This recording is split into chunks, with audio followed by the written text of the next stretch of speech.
انقلاب ایران کے صرف 4 سال بعد میں یہاں تھا، شہنشاہ ایران کا محل سعدآباد۔ یہ کہانی اس وقت کی ہے اور یہ کہانی میرے سفر نامے میں ہوں جہانگیر میں ہے۔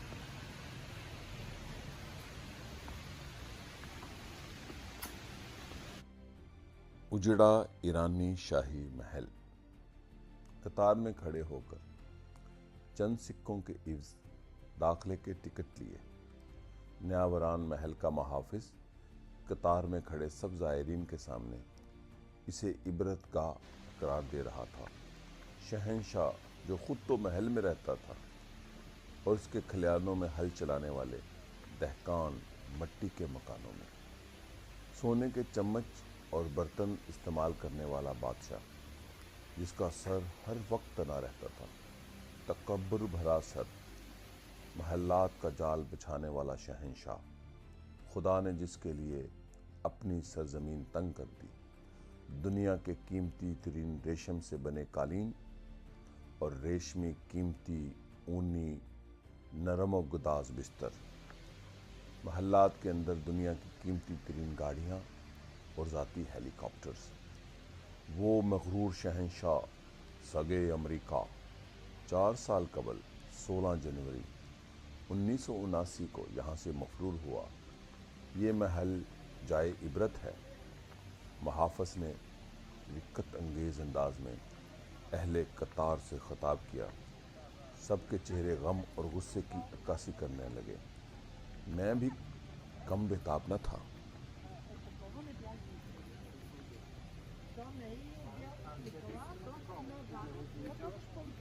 محل کے اندر قدم رکھا، آنکھیں دائروں میں گھومنے لگی کہ شاید کہیں کوئی مکین نظر آ ہی جائے۔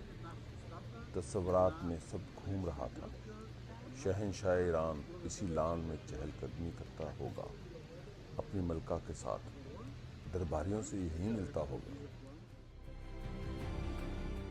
اپنے تصورات میں اندازوں سے اجڑے محل کو آباد کر کے دیکھنے کا عجب تجربہ ہوا۔ کبھی یہ محل دنیا بھر کی خبروں کا محور ہوا کرتا تھا۔ سعدآباد محل 300 ایکڑ میں پھیلا شاہی محلات کا یہ سلسلہ قاجار شاہی خاندان نے 19ویں صدی میں آباد کیا۔ اس کے بعد رضا شاہ پہلوی 1920 میں یہیں رہائش پذیر ہوا۔ 1970 میں رضا شاہ پہلوی کا بیٹا شہنشاہ ایران محمد رضا شاہ پہلوی اسی پایہ تخت سے ایران پر حکمرانی کرتا اور دنیائے سیاست پر چھایا رہا۔ شہنشاہیت کے خاتمے اور انقلاب کے ماہ و سال میں سعدآباد عالمی خبروں کا سب سے بڑا موضوع تھا۔ پھولوں، پودوں، پارکوں سے اٹا شاہی محلات کا سلسلہ۔ سعدآباد کے 8 دروازے اور 18 سے زائد محلات ہیں۔ باغات، اشجار، پھول پودوں سے سجاوٹ فارسی تہذیب پر ختم ہے۔ ترکوں کے ہاں باغات کا ہنر فارسیوں سے ہی آیا۔ قافلہ جہاں گرداں آریہ مہر کے محلات کے اندر داخل ہوا، خاموشی سے متجسس چہرے، خیالوں میں ملکہ فرح پہلوی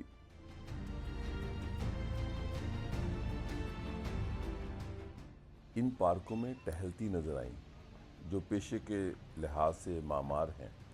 انہوں نے بڑے شوق سے اپنے محلات میں سے نیاوران محل کی تزئین و تعریش کی تھی۔ ملکہ فرح دیبا نے نیاوران محل کو خوبصورت بنانے کے لیے لاکھوں ڈالر خرچ کر دیے۔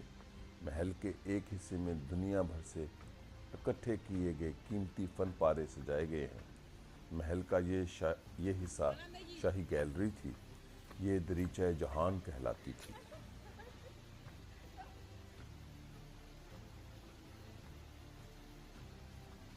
شاہی محلے میں ایک وقت وہ بھی تھا جب یہاں محمد رضا شاہ پہلوی کی ملکیتی دنیا کی مہنگی ترین کاروں کی قطاریں لگی ہوتی تھیں۔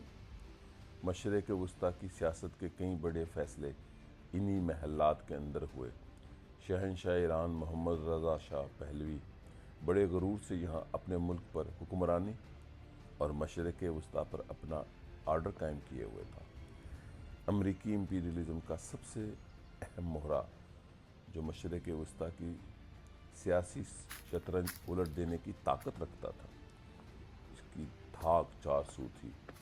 लोग इस शहनशाह की झलक देखने को तरसते थे और फिर एक वक्त आया कि वो अपने ही लोगों की झलक देखने को तरसने लगा और लोग इसके चेहरे से नफ़रत करने लगे। इसकी तस्वीर ईरान के हर शहर और कस्बात में आए रोज़ जलाई जाने लगी। सड़कों शाहराहों पर सजे शाह के मुजस्मे उखड़ने लगे। बादशाह के लिए अपने ही मुल्क की सरजमीन तंग हो गई। वो जो इन महल्लात में गर्दन तान कर चलता था, अब खौफ व परेशानी में बेचैनी से अपने ही महल्लात के खूबसूरत लान में टहलने लगा। इन्हीं सरसब्ज़ व शादाब बागात की पगडंडियों पर वो मुझे खौफज़दा चलते नज़र आया। इन ऊंची दीवारों के पीछे अपने आप को गैर महफूज समझने लगा। फरार का वक्त तय करने के लिए इस उजड़े शाही महल में बेचैनी से टहलता नजर आया मेरे ख्यालात में। वो महल जहाँ चिड़िया भी पर नहीं मार सकती थी। रियाया का कोई शख्स सादाबाद के महल्लात के दरो दीवार को छू भी नहीं सकता था। 1979 के साल के आगाज़ में इस महल की दीवारों पर तेहरान के नौजवान लड़के लड़कियां मर्ग बर शाह, मर्ग बर अमरीका में जज्बा करने लगे। महल्लात की बुलंद व बाला दीवारें आर्या महर शहनशाह ईरान के लिए गैर महफूज होने लगी। इसके पास एक ही रास्ता था कि वो इन महल्लात और शहनशाहियत से जल्द अज जल्द फरार हो जाए।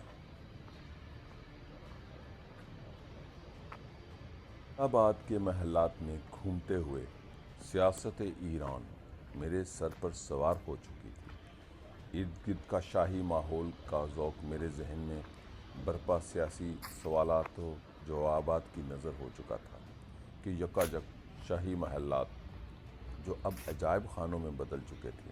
इसके मुहाफ़िज़ ने कहा, वो सामने न्यावरान महल है जहाँ से खान शहनशाह ईरानी कौम की दौलत लूट कर फरार हुआ।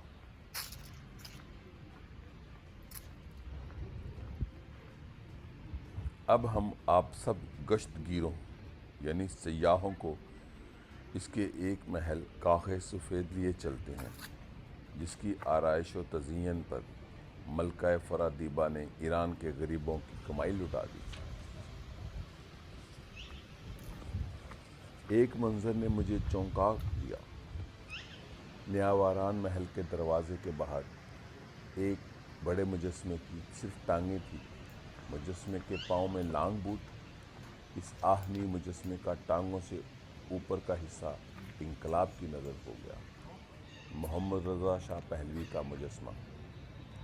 मगर दिलचस्प बात यह है कि शाह के कटे मुजस्मे के सामने सरसब्ज़ लान में ईरानी तारीख के हीरो तीर अंदाज आरश कमानगर का मुजस्मा अपनी असली हालत में तीर का निशाना लगाते हुए चूं का तूं खड़ा था। अल-बैरूनी के मुताबिक आरश कमानगर बाज़ंतीनी दौर की कहानी का किरदार है जिसे पार्थियन दौर में अर्दशेर कहा जाता था। आरश कमानगर के हवाले से मुख्तलिफ नज़रियात हैं। फरदौसी के शाहनामे में भी आरश का नुमाया मुकाम है। आज के जदीद ईरान में आरश ईरानी कौम का मुहाफ़िज़ है जिसका ताल्लुक़ क़ब्ल अज़ इस्लाम है। ईरान में आज भी माँ बाप अपने बच्चों का नाम आरश रखने में फ़ख्र महसूस करते हैं। आरश कमानगर की कुमान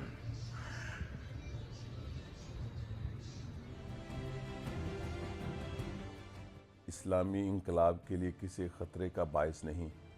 यकीनन इसीलिए ये मुजस्मा नज़र इंकलाब नहीं हुआ।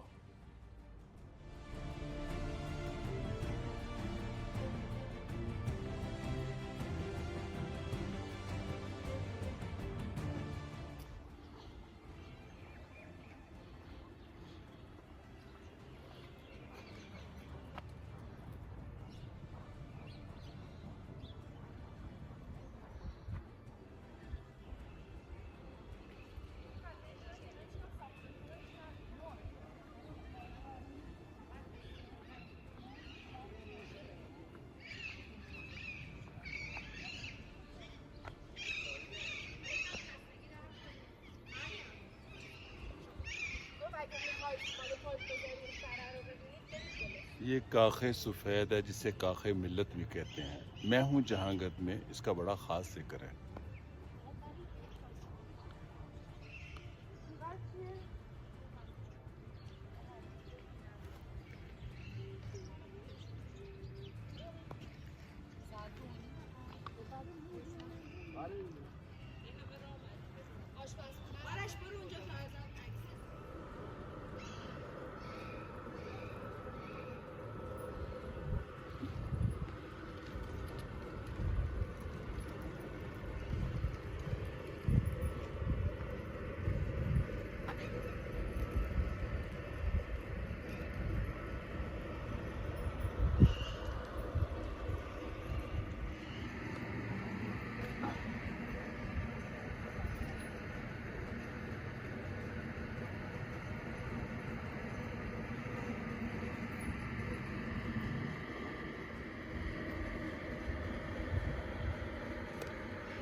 Hello.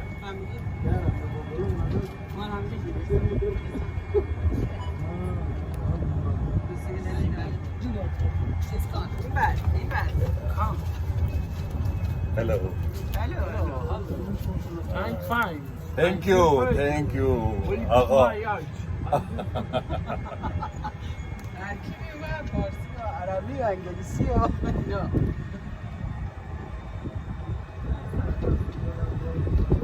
ایرانی بڑے اچھے لوگ ہیں، بہت خوب لوگ ہیں ایران کے، زندہ دل لوگ ہیں۔